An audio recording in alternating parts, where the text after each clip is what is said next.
اعلی حضرت مفتی اعظم حجت الاسلام بریلی تجھے سلام۔ السلام علیکم ورحمۃ اللہ تعالی وبرکاتہ۔ مرکز اہل سنت جامعہ رضویہ منظر اسلام کے یوٹیوب چینل ہم سبق درس نظامی میں آپ کا خیر مقدم ہے۔ پیارے بچوں، جنہوں نے ہمارے چینل کو اب تک سبسکرائب نہیں کیا ہے وہ ضرور سبسکرائب کر لیں اور بیل آئیکن بھی دبا دیں تاکہ ہر ایک ویڈیو کی نوٹیفیکیشن اپلوڈ کرتے ہی آپ تک پہنچ جائے، اور اپنے ساتھیوں سے بھی شیئر کریں۔ بات پسند آئے تو لائک بھی کریں اور اپنے قلبی تأثر کو کمنٹ کر کے ضرور بتائیں۔ اب آپ کے سامنے جامعہ رضویہ منظر اسلام کے ایک اہم اور ماہر استاد حضرت مولانا مفتی محمد ابراہیم صاحب قبلہ ہدایہ کا درس دیں گے۔ آپ ان کی گفتگو کو بغور سماعت فرمائیں۔ بسم اللہ الرحمن الرحیم۔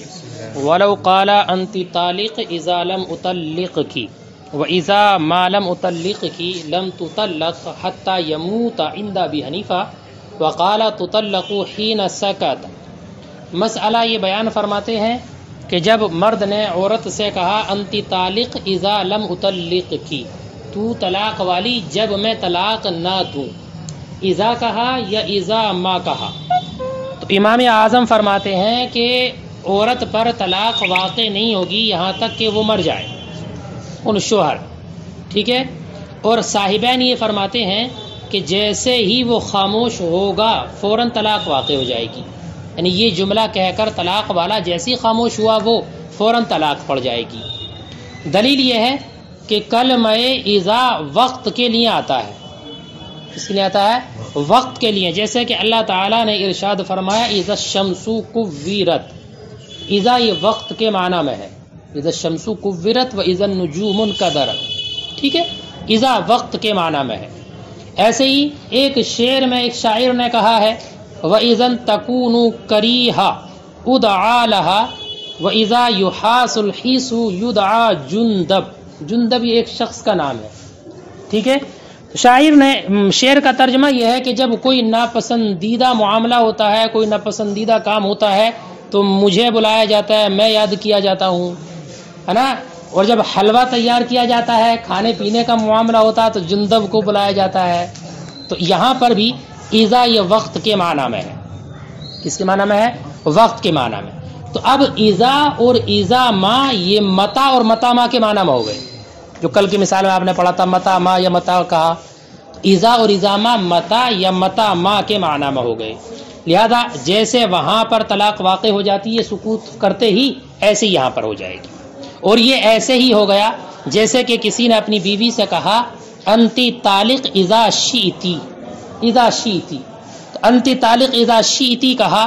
تو اب بیٹا تفویض کے مسائل آپ نے پڑھے ہوں گے شرح وقایہ میں، اس میں تو ابھی نہیں آئیں گے۔ تو اس میں یہ ہے کہ اذا شئتی جب کہا تو عورت کو جو اختیار رہتا ہے تفویض والی صورت میں وہ مجلس کے اندر، کب رہتا ہے؟ مجلس کے اندر۔ اور پڑھا ہوگا وہیں پر آپ نے یہ بھی کہ کھڑا ہونا یہ بھی اعراض کی دلیل ہوتا ہے، یہ بھی مجلس بدل جاتی ہے اس سے۔ تو اگر عورت اس صورت میں کہ جب اس نے انتی طالق اذا شئتی کہا تو مجلس سے کھڑے ہونے کی بنیاد پر اس کا امر نہیں نکلے گا، اس کا امر اس کے ہاتھ سے نہیں نکلے گا، یعنی اسے اختیار باقی رہے گا۔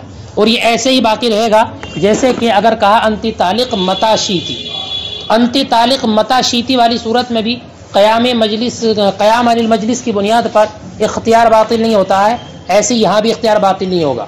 تو اس سے بھی یہ معلوم ہوتا ہے کہ اذا متا کے معنی میں ہے۔ کس کے معنی میں بیٹا؟ متا کے معنی میں۔ جب متا کے معنی میں ہے تو اب اس کی بنیاد پر جیسے ہی سکوت ہوگا فوراً طلاق پڑ جائے گی، اس لیے کہ وہاں پر بھی سکوت کی وجہ سے طلاق واقع ہو جاتی ہے۔ کس کی دلیل ہے؟ صاحبین کی، ٹھیک ہے، امام اعظم کی دلیل لگاتی ہے۔ فرماتے ولو قال انتی طالق، اور اگر انتی طالق اذا لم اطلق کی کہا یا اذا ما لم اطلق کی کہا تو طلاق واقع نہیں ہوگی یہاں تک کہ مر جائے امام اعظم کے نزدیک۔ اور صاحبین نے فرمایا طلاق واقع ہو جائے گی جیسے ہی سکوت اختیار کرے، لأن کلمۃ اذا للوقت، اس لیے کہ کلمہ اذا وقت کے لیے ہے۔ اللہ نے فرمایا اذا الشمس کورت، وقال قائلهم، اور ایک شاعر نے کہا اذا تکون کریہا ادعا لہا، جب کوئی پریشانی ہوتی ہے تو مجھے بلایا جاتا ہے، اذا یحاس الحیس یدعا جندب، اور جب حلوہ تیار کیا جاتا ہے تو جندب کو بلایا جاتا ہے۔